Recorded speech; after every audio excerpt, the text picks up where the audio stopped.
Praise the Lord. For today meditation, Acts 3rd chapter, 19 and 20 verse. आज के ध्यान के लिए प्रेरितों के काम 3रा अध्याय उसका 19 और 20 वचन पढ़े। मन फिराओ और लौट आओ कि तुम्हारे पाप मिटाए जाए, जिससे प्रभु के सम्मुख से विश्रांति के दिन आए और वह उस मसीह यीशु को भेजे जो तुम्हारे लिए पहले ही से ठहराया गया है। Repent ye therefore and be converted, that your sins may be blotted out, when the times of refreshing shall come from the presence of the Lord, and he shall send Jesus Christ, which before was preached unto you. And Acts 17 chapter 30 verse also.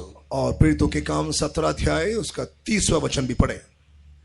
इसलिए परमेश्वर अज्ञानता के समयों से आनाकानी करके अब हर जगह सब मनुष्यों को मन फिराने की आज्ञा देता है। And the times of this ignorance God winked at, but now commandeth all men everywhere to repent. Here we are seeing the apostle going on preaching about the repentance. यहाँ पर प्रेरित नजात के बारे में या तौबा करने के बारे में बार-बार बोल रहा है। The word of God says that all people must repent in all the nations. परमेश्वर का वचन ऐसा कहता है कि सारे जगह में, सारे देशों में लोग तौबा करना चाहिए, पश्चाताप करना चाहिए। This is the first doctrine of the New Testament. पश्चाताप नए नियम का पहला तालीम है, उपदेश है। And this is a doctrine of the Christianity. और मसीहत का ये पहला तालीम है। That's why we have to find out how is our spiritual life. Are we repent in our spiritual life? और इसलिए हमारे आत्मिक जिंदगी के बारे में हमें मुड़ के देखना है कि हमने तौबा किया है या नहीं। So many Christian churches preach that once saved, forever saved. कई मसीही लोग ऐसे प्रचार करते हैं कि एक बार उद्धार पाने से हमेशा के लिए उद्धार पा चुके हैं। Dear children of God, the word of God never says like that, but repentance, it will help you to prepare yourself for the coming of the Lord.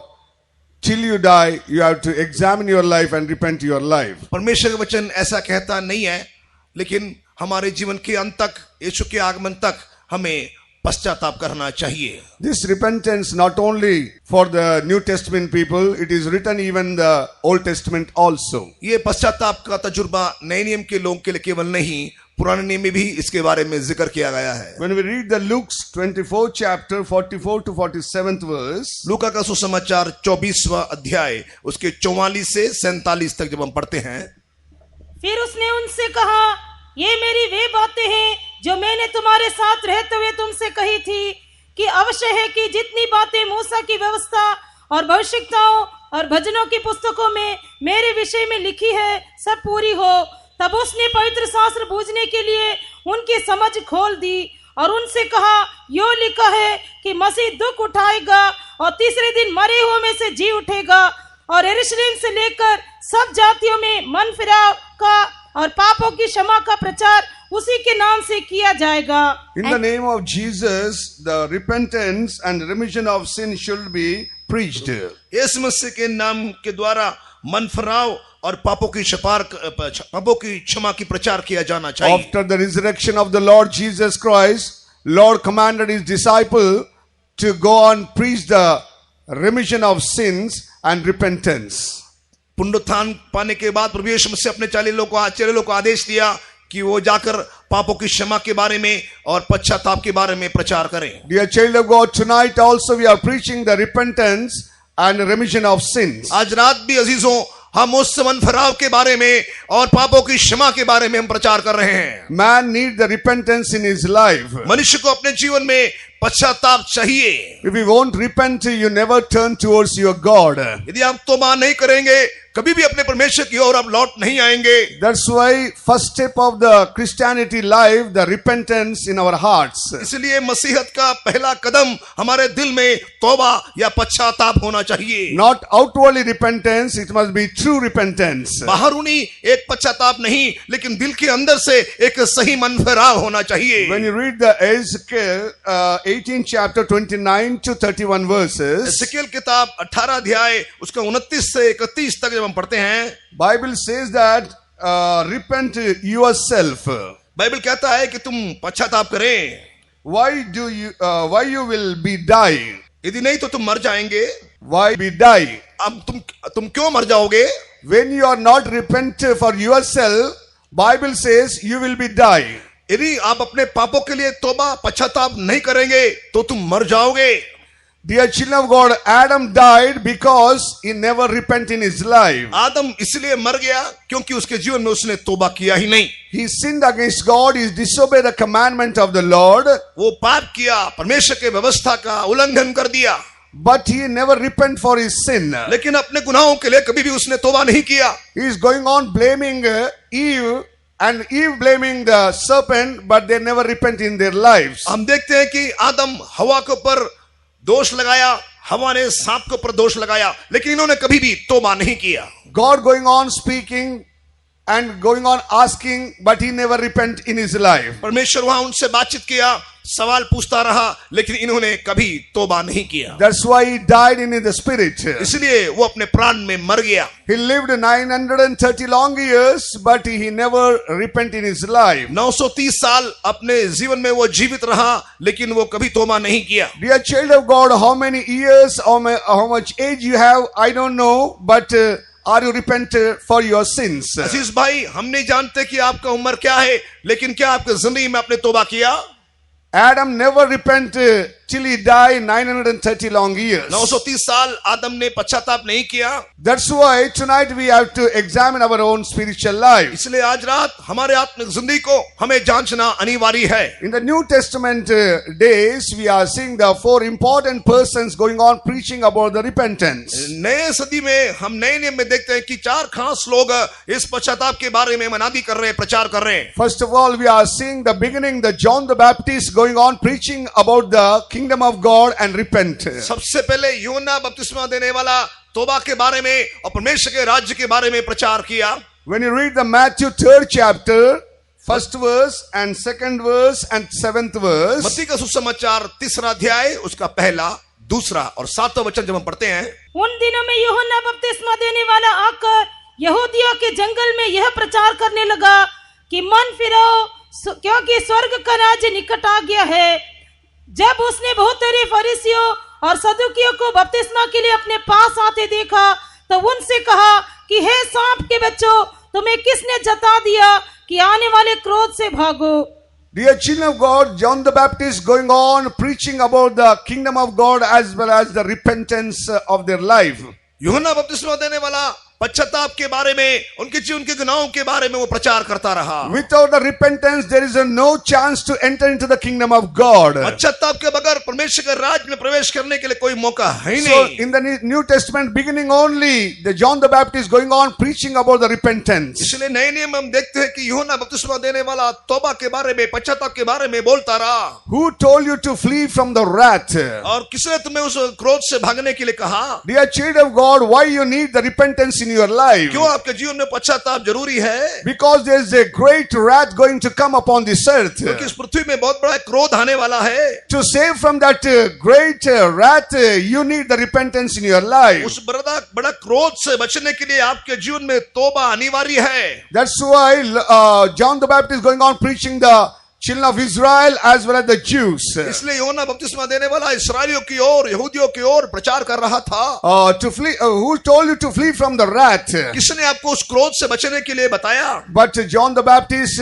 going on preaching the kingdom of God, but the people coming and going on confess their sins. और वो ऐसे प्रचार जैसा कर रहा था, लोग वहां आते रहे और तौबा करते रहे अपने पापों के वास्ते। Dear child of God, there is a great wrath going to come upon this earth very soon. प्यारे परमेश्वर के बच्चे, इस पृथ्वी में बहुत जल्दी परमेश्वर का वो क्रोध आने वाला है। You may believe, you may not believe, but there is a wrath going to come upon this earth. आप माने या ना माने, इस पृथ्वी के ऊपर परमेश्वर का महाक्रोध आने वाला है। To escape, to flee from this wrath, you need the repentance heart towards God. उस क्रोध से बचने के लिए आपके निजी जीवन में, आपके दिल में एक पश्चाताप आवश्यक है। Secondly, we are seeing about our Lord Jesus Christ. दूसरा, हमारे प्रभु यीशु मसीह के बारे में देखते हैं। Mark 1st chapter 14th verse. मरकुस का सुसमाचार पहला अध्याय उसके 14 वचन में। Mark 1st chapter 14 and 15. मरकुस पहला अध्याय उसका 14-15 में। यूहन्ना के पकड़वाए जाने के बाद यीशु ने गलील में आकर परमेश्वर के राज्य का सुसमाचार प्रचार किया और कहा, समय पूरा हुआ है और परमेश्वर का राज्य निकट आ गया है। मन फिराओ और सुसमाचार पर विश्वास करो। When the John the Baptist is caught by the people, then Lord Jesus Christ started to preach the kingdom of God. यूहन्ना बपतिस्मा देने वाला पकड़वाए जाने के बाद यीशु मसीह आकर परमेश्वर के राज्य के बारे में मनादी किया। Lord Jesus Christ also preached the kingdom of God. Repent, time is at hand. यूहन्ना बपतिस्मा देने वाले ने भी प्रचार किया था कि मन फिराए, परमेश्वर का राज्य समीप है। Lord Jesus Christ preached, kingdom of God is nigh.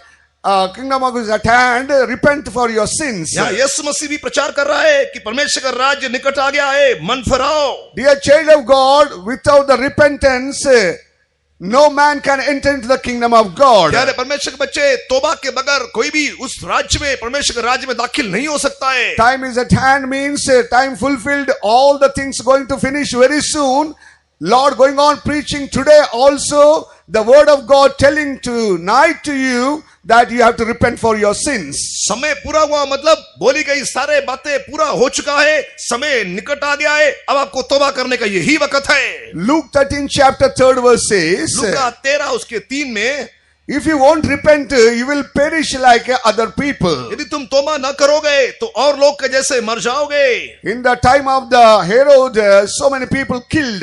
ये हेरोद के समय में बहुत से लोग मर गए। Lord told that if you won't repent, you will perish like them only. और यीशु ने बोला कि तुम तौबा न करोगे तो उन लोगों के समान मर जाएंगे। Dear child of God, without the repentance, man going to die in the spirit as well as the body also. अजीजों, तौबा न करने से अपने अंदरूनी मनुष्य में और शरीर में भी मर जाएंगे। That's why there's a first doctrine of the New Testament period. Lord going on telling everywhere, repent to every nation. इसलिए नए नियम का पहला तालीम के तौर पर प्रभु हर जगह सारे जातियों से ये कहता है कि तौबा करे। Tonight God telling to Delhi city also, repent for your sins. आज रात दिल्ली शहर से भी परमेश्वर कहता है कि तौबा करे। Dear child of God, without repentance you can't see the kingdom of God. यार परमेश्वर के बच्चे, मन फिराव के बगैर आप परमेश्वर का राज्य को देख नहीं पाएंगे। So Lord Jesus came in this world to preach the gospel of the kingdom, to repent. इसलिए यीशु मसीह इस दुनिया में राज्य का सुसमाचार सुनाते हुए बोला कि तौबा करे। Third one, we are seeing about the Saint Peter.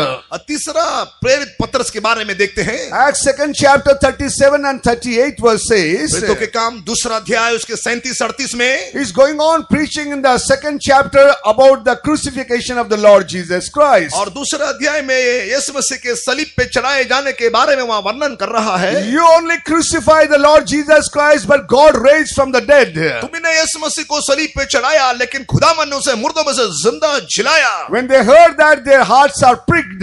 और जब उन्होंने इस बात को सुना तो हृदय में उनको चोट लगा। Then they are going on asking what we have to do. तो उन्होंने ऐसे सवाल किया, हमें क्या करना है? Then Peter going on preaching, repent for your sin. तब पतरस ने ऐसे प्रचार करने लगा कि तुम अपने गुनाहों के लिए तौबा करे। Read the 38th verse. 38 वचन। पतरस ने उनसे कहा, मन फिराओ और तुम में से हर एक अपने अपने पापों की क्षमा के लिए यीशु मसीह के नाम से बपतिस्मा ले, तो तुम पवित्र आत्मा का दान पाओगे।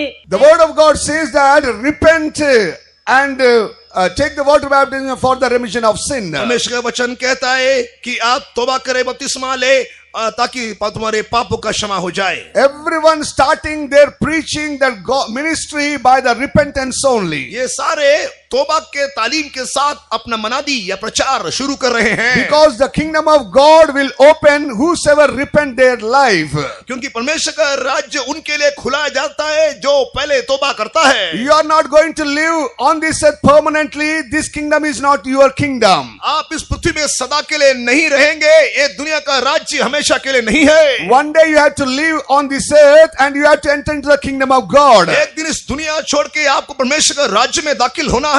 Before you enter into the heavenly places, you have to enter into the kingdom of God on this earth only. आप स्वर्गीय स्थानों में प्रवेश करने तक आपको इस पृथ्वी में रहना है।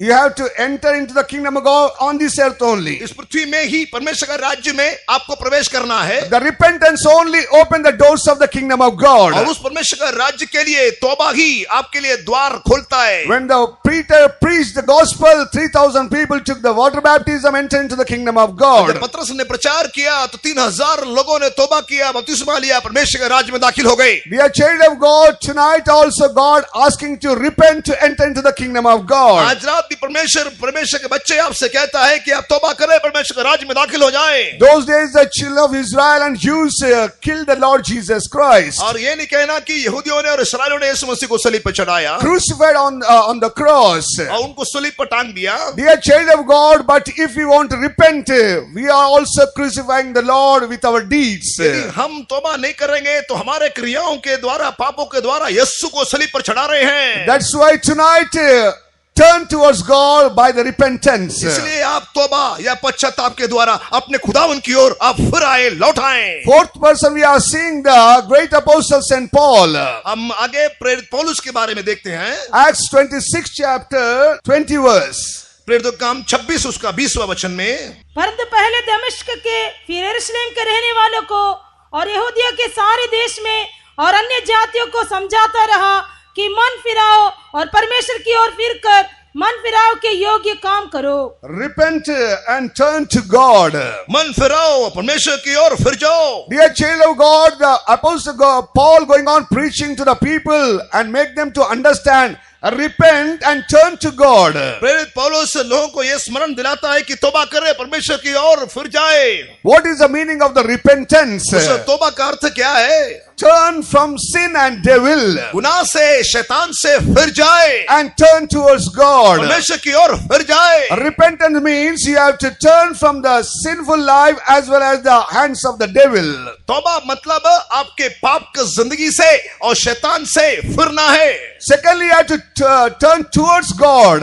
दूसरा, परमेश्वर की ओर लौटना है। That is the repentance. वही तौबा है। Are you having this experience this evening? क्या आज शाम के वक्त ये आपकी जिंदगी में है? So many believers and so many new souls may come in this meeting. यहाँ पर बहुत से नए लोग और हमारे विश्वासी आए हैं। But dear child of God, with true heart you are turned towards God. आप सच्चे दिल के साथ परमेश्वर की ओर लौट जाइए। Examine your life. Are you turned towards God with true heart? अपने दिल में आप जांच के देखिए, परख के देखिए, क्या आप सच्चे दिल के साथ अपने प्रभु की ओर तौबा करके फिर गए हैं या नहीं? Repentance requires so many things. और तौबा, पश्चाताप कई बातें चाहती है। One of them is we are meditating about the forgiveness of sin. उसमें सबसे पहली बात गुनाहों की माफी है। Repentance means you must receive the forgiveness of sin. तौबा यानी आपके पापों के लिए क्षमा हासिल करना चाहिए। Some people they go on repent outwardly, कुछ लोग बाहरी तौर से तौबा करते हैं, shedding the tears, आंसू बहाते हैं, confess with their mouth, अपने मुंह से इकरार करते हैं, and so many actions they will do.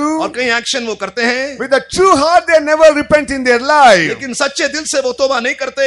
That's why they are going worst in their spiritual their lives. इसलिए अपने आत्मिक जीवन में वो बिगड़ते जाते हैं। But dear children of God, tonight God telling that you have to repent it with a true heart in the presence of God. लेकिन आज परमेश्वर का वचन कहता है कि आप सच्चे दिल के साथ आप तौबा करना है। Acts 3rd chapter 19th verse, once again we read. आप प्रेरितों के काम 3रा अध्याय 19वें वचन में पढ़ते हैं। Repent ye therefore and be converted, that your sins may be blotted out when the times of refreshing shall come from the presence of the Lord. इसलिए मन फिराओ और लौट आओ कि तुम्हारे पाप मिटाए जाए, जिससे प्रभु के समक्ष से विश्रांति के दिन आए। Repentance means you have to convert as well as your sins must be blotted out.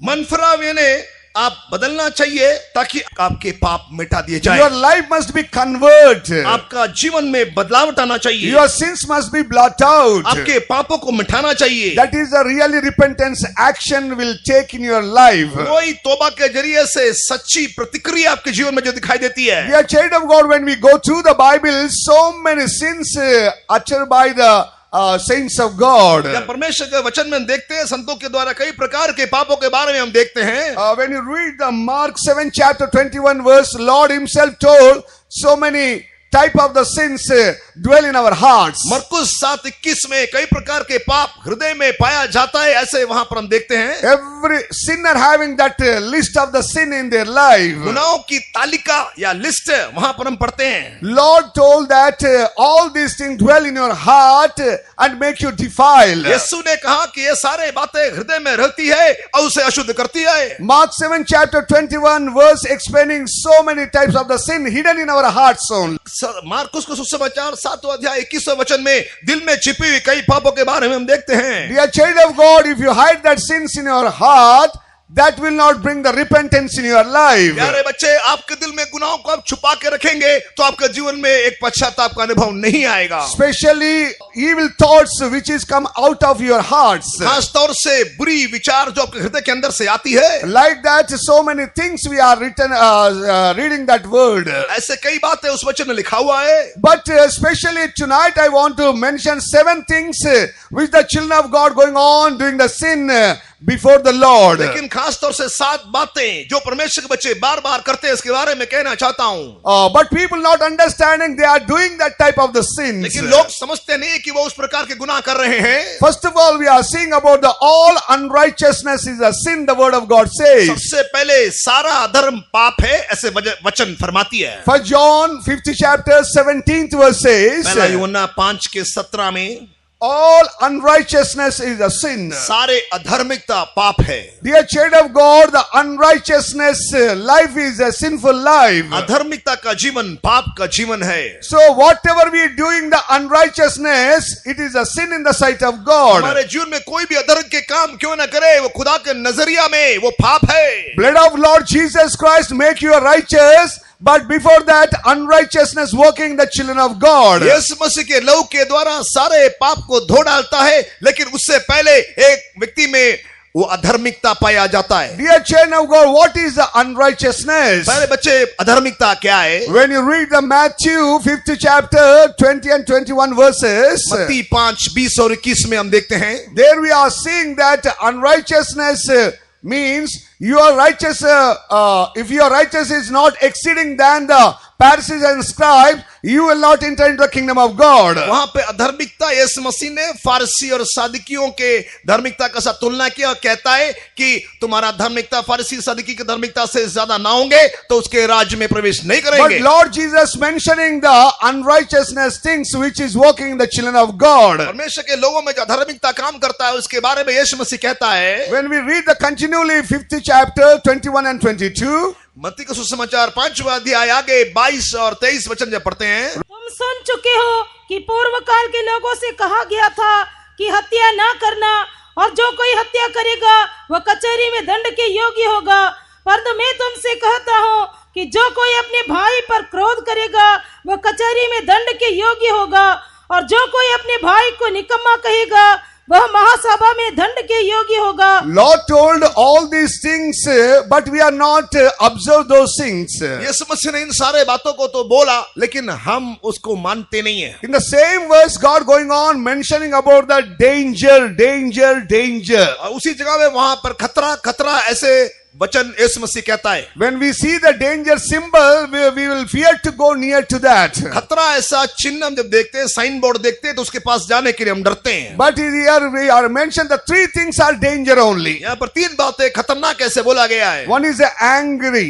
एक तो क्रोध, Anger means danger of the judgment. वो न्याय का डर उसके ऊपर आ जाएगा। If you say the raka, that is a danger of in the council. राखा रे मूर्ख से बोलने से वहां पर दंड देने वाले सभा का योग्य बन जाएगा। If you say fool, thou fool, immediately the danger of the hellfire will waiting for you. हे मूर्ख ऐसे बोलने से नरक की आग का खतरा उसके ऊपर आ सकता है। This is a simple words coming out of our mouth. ये साधारण सी बातें जो हमारे मुंह से आती है, But we are not understanding these things will bring the danger, judgment into the council as well as the hellfire. लेकिन हम इस बातों को समझते नहीं है कि इन लफ्जों के द्वारा महासभा का दंड और नरक की आग की दंड की खतरा हमारे ऊपर ला सकती है। So many children of God, they never control their mouth, but they go on talking, speaking like this. कई परमेश्वर के लोग अपने जबान को संभालते नहीं है और लगातार ऐसी ऐसी बातें बोलते रहते हैं। But dear children of God, tonight examine yourself. Is there any words coming out of your mouth that is a danger in your life? life. आज रात अपने जीवन को, अपने लफ्जों को आज रात जांच करके देखें, यदि नहीं तो आपके ऊपर ये दंड का योग्यता या That खतरा आ is जाएगी। all the unrighteousness in our life. यही हमारे जीवन के सबसे बड़ा अधार्मिकता है। We have to stop that unrighteousness and we have to come to the Lord and turn towards God. हम ये अधर्मिकता को रोकना चाहिए, उसके लिए तौबा करना चाहिए, प्रभु की ओर फिरना चाहिए। Then only God will deliver from all our unrighteousness. तभी परमेश्वर हमारे सारे अधर्मिकता से हमें क्षमा करेगा। When you read the Matthew 50 chapter 28th verse, मत्ती 5:28 में जब हम देखते हैं, look at on a woman to the lust after her, that is a sin already you adultery in your heart. वहां लिखा है कि जो कोई किसी स्त्री पर कुदृष्टि डाले तो उसे मन में की व्यभिचार कर चुका है। What is unrighteousness? अधर्मिकता क्या है? When you look a person with a lustful heart, immediately you are doing the unrighteousness. किसी भी व्यक्ति को अभिलाषा भरे नजर से आप देखते हैं तो वहां पर अधर्मिकता आ गया है। Nowadays devil going on inspiring the children of God, going on seeing the people to lust in their hearts. आज शैतान इंसान के इस नजरिया के जरिए से गलत दृष्टि के द्वारा उनको पाप में डाल रहे हैं, अधर्मिकता दे रहे हैं। Sometimes you may not doing any sin, adultery in action, but by sight only you done so many times sin in your heart. कई बार आप प्रायोगिक आप अपने निजी जीवन में आप व्यभिचार करते नहीं होंगे, लेकिन अपने नजर के जरिए से, दृष्टि के जरिए से उस अधर्मिकता के पाप में फंसते That होंगे। is the unrighteousness in the sight of God. वो परमेश्वर के नजर में अधर्मिकता है। That's why, dear children of God, you have to consecrate your eyes before God to deliver from that unrighteousness. इसलिए उस अधर्मिकता से बचने के लिए परमेश्वर के बच्चों, आपकी आंखों को आप महसूस करना पड़ेगा। Matthew 5th chapter 44th verse onwards we read, मत्ती 5:44 से आगे हम पढ़ते हैं, Lord Jesus Christ teaching the doctrine of the New Testament. यीशु मसीह नए नियम के तालीम वहां सिखा रहा है, Love your enemies. अपने दुश्मनों को प्रेम करें। Old Testament says that hate your enemies. पुराने नियम कहता है दुश्मनों से नफरत करें। Nowadays the children of God, every time they are hating their enemies. आज हम नए नियम में देखते हैं कि सारे परमेश्वर के बच्चे अपने दुश्मनों को नफरत करते हैं। Dear child of God, so many husbands hating their own wives. प्यारे लोगों, कई पति अपने पत्नियों का नफरत करते हैं। They are living in the one family but hating each other. एक ही परिवार में रहते हैं लेकिन आपस में नफरत करते हैं। Hating their own brothers and sisters. अपने भाई बहनों को नफरत करते हैं। Dear child of God, Bible says love thy enemies. Bible कहती है दुश्मनों को प्यार करे। If the God says that love thy enemies, why not we love our own blood relation? Bible कहता है दुश्मनों को प्यार करें, तो अपने ही रिश्तेदारों को कैसे प्यार नहीं कर सकते हैं? Why not we love our relation? क्यों अपने रिश्तेदारों को हम प्रेम नहीं कर सकते हैं? Why not we believe our co-believers and co-workers? हमारे विश्वासियों को और सेवकों पर क्यों विश्वास नहीं कर सकते हैं? Lord teaching that if we must love the enemies, otherwise that is unrighteousness. यीशु मसीह कहता है दुश्मनों को प्यार करो, यदि नहीं तो वह अधर्मिकता है। Bless them that who are going on hating you, आपको प्रेम करने वालों को आशीष करे, who are hating you, you have to pray for them. और जो आपको परेशान करते हैं, नफरत करते हैं, उनके लिए दुआ करना है। Pray for them, desperately use you. जो आपको गलत रीति से इस्तेमाल करते हैं, उनके लिए दुआ करना है। So like that, so many doctrines Lord teach there. ऐसे कई तालीम हम यहाँ देखते हैं। That is, we have to practice, otherwise unrighteousness going on increase in our life. यदि ऐसा नहीं तो हमारे जीवन में लगातार अधर्मिकता बढ़ता जाएगा। This evening examine ourselves. Is there any unrighteousness in our life? We have to repent and turn towards God. आज शाम को अपने जीवन को हम जांच करके देखें कि हमारे जीवन में अधर्मिकता है या नहीं। ऐसा है तो प्रभु की ओर हम मन फिराए। Transgression of the law is a sin, the Bible says. Bible कहती है व्यवस्था को तोड़ना पाप है। 1 John 3rd chapter 4th verse. पहला यूहन्ना 3 अध्याय 4 वचन। Whatever transgression you are doing in your life, that is a sin in the sight of God. जो कोई पाप आप करते हैं आपके जीवन में, वो पाप है। When you go on the wrong side in your on the road, police will catch you because you are transgressed the law. आप सड़क पर रॉन्ग साइड से, गलत सड़क से जाते हैं तो पुलिस आपको उसके लिए पकड़ लेता है। I remember my old days when we without a lamp, if we go on by a cycle, the police will caught me. हमारे पुराने जमाने में हमें याद है कि साइकिल में भी यदि बत्ती के बगैर हम जाते थे तो पुलिस हमें पकड़ लेता था। But today there is no rules, there is no law like लेकिन that. ऐसा आज कोई नियम तो नहीं है। When the law is there, you should not transgress that. जब एक कानून हो तो उसको आप नहीं तोड़ना चाहिए। Bible gave so many laws in your life. Bible आपके जीवन में बहुत से कानून नियम देता है, So many commandments God given unto you. बहुत से व्यवस्थाएं आपको दी गई है। If you transgress that, that is a sin in the sight of यदि आप God. उन व्यवस्थाओं को तोड़ने से परमेश्वर के सामने वो पाप है। Every day, how many times you are transgressing the law and the commandments of the Lord? रोजाना आप कितने बार परमेश्वर के नियमों को व्यवस्थाओं को तोड़ते हैं? Every word of God is a law as well as the statutes of the Lord. हर एक परमेश्वर का वचन वो एक नियम है, व्यवस्था है। If we transgress that law, we miss the goal and we are doing the और unrighteousness. उस व्यवस्था को तोड़ने से वो पाप है, आप लक्ष्य से चूक जाते हैं। Adam transgressed the law, that's why he has become a sinner. आदम ने परमेश्वर का व्यवस्था को तोड़ दिया, इसलिए गुनहगार बन गया।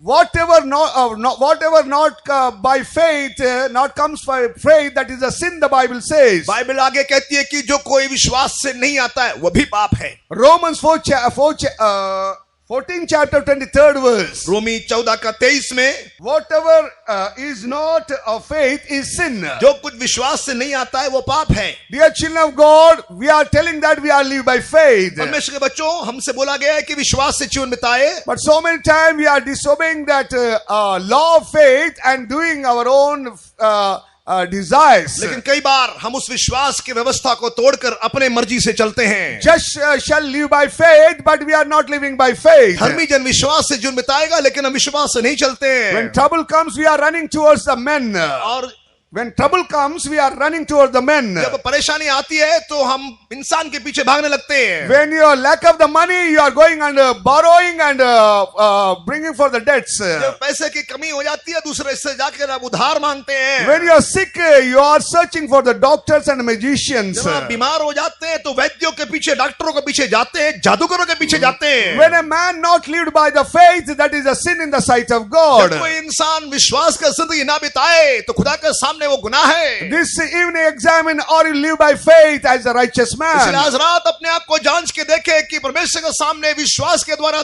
धर्मी मनुष्य का जीवन बिताते हैं या नहीं। Otherwise, dear child of God, that only will bring the unrighteousness in our life. यदि नहीं तो परमेश्वर के बच्चे वही आपकी जिंदगी में अधार्मिकता लाएगी। When you read the fourth one, James 4 chapter 17th verse. याकूब 4:17 के अनुसार, James 4 chapter 17. याकूब 4 का 17, To him that to do good and does it not, it is a sin. भलाई करने के लिए जानने के बावजूद यदि भलाई ना करे तो वो पाप है। We know that we have to do the good, we have the able to do the good, but if we won't do that, that is a sin in the sight of God. देखिए, हम अच्छाई भलाई करना जब जानते हैं और जब उससे करते नहीं है तो वो पाप है। So many people come to us to do some good works for them. हमारे पास कई लोग आते हैं कि वो हमसे कुछ भलाई करने के लिए चाहते हैं हमसे, But we just refuse them and we are not willing to do that good work. लेकिन वो हमसे जब भलाई चाहते हैं तो हम इनकार करते हैं कुछ भलाई उनके लिए। When you are not doing the good work, when you are able to do, but that is a sin in the sight of God. जब आप भलाई करने के योग्य हैं और आप भलाई नहीं करते हैं तो परमेश्वर के नजरिया में वो अधर्म है। You are in the position, you are in the authority, you have the rich man, you can do the good works, but you are not doing. आपके पास पदवी है, अधिकार है, आप धनवान है, लेकिन आप भलाई ना करने से परमेश्वर के सामने पापी है, अधर्मी है। Dear child of God, that is a sin in the sight of वो God. परमेश्वर के नजरिया में पाप है। 1 Samuel 12 chapter 23rd verse says, पहला शमूएल 12:23 में देखते हैं, Samuel telling that God forbid that I should sin against the Lord in ceasing to pray for you. यदि मैं प्रभु के सम्मुख में दुआ न करे तो वो परमेश्वर के खिलाफ मैं पाप करता हूं, ऐसा कहता है। Any Christian, any Pentecostal children of God, if they won't pray, they are sin against God. यदि कोई पेंटिकॉस्टल या परमेश्वर का बच्चा प्रभु से दुआ नहीं करता है तो वो पाप है। Dear child of God, you are praying for your sake, but you are not praying for so many people perishing on this earth. आप अपने लिए तो दुआ करते होंगे, लेकिन इस दुनिया में नाश होने वाले हजारों के लिए दुआ नहीं मांगते हैं। Job prayed for his friends. Ayub अपने मित्रों के लिए दुआ किया। Lord Jesus Christ prayed for so many souls on this earth. यीशु मसीह इस दुनिया में हजारों आत्माओं के लिए दुआ मांगा। For throughout the world he gave his life and prayed for them. सारे संसार के लिए अपना प्राण उंडेल कर उसने दुआ किया। Apostle praying for the so many people who perishing in this world. और प्रेरित ने इस दुनिया में नाश होने वाले बहुत से रूहों के लिए दुआ किया। Dear child of God, if you cease to pray in your life, you are sin against God. प्यारे परमेश्वर के बच्चे, तेरे जिंदगी में दुआ की कमी हो जाने से तू परमेश्वर के खिलाफ गुनाहगार है। You may be believer, you may be worker. If you cease to pray, you are sin against आप God. विश्वासी हो, सेवक हो, अब दुआ नहीं करने से परमेश्वर की हजूरी में पापी है। Sixth one, we are seeing the Proverbs 24 chapter 9 verse. छठवीं बात नीति वचन 24 के 9 में देखते हैं। The thought of the foolishness is a sin. मूर्खता का विचार भी पाप है। When you're going on thinking the foolishness in your life, that is a sin in the sight of जब God. आपके मन में बार बार मूर्खता ही सोचते रहे तो Going on- परमेश्वर के सामने पाप है। Sometimes you are sitting and thinking about the money to going on increase in your life. कभी कभी आपके सोच विचार में आप सोचते होंगे कैसे मेरा पैसा को बढ़ाऊं, To harm others. दूसरों को परेशान करूं, To do evil to others. दूसरों को बुराई करूं, And going on thinking about the lust and sinful in your thoughts. आपके मन में अभिलाषा और गंदे गंदे बातों को सोचते रहते होंगे। Whatever foolish thoughts you may have, that is bring the sin in your life. कोई भी बुरे विचार आपके मन में आते हो तो परमेश्वर के खिलाफ आप पाप कर रहे हैं। Seventh one, we are seeing the 1 Samuel 15 chapter 23rd verse. पहला शामुएल 15 के 23 में 7वीं बात हम देखते हैं। Rebellion is the sin of witchcraft. और बलवा करना परमेश्वर के खिलाफ वो जादू टोना जैसे पाप है। The spirit of the rebellion is sin more than the as a witchcraft. बलवा करना परमेश्वर के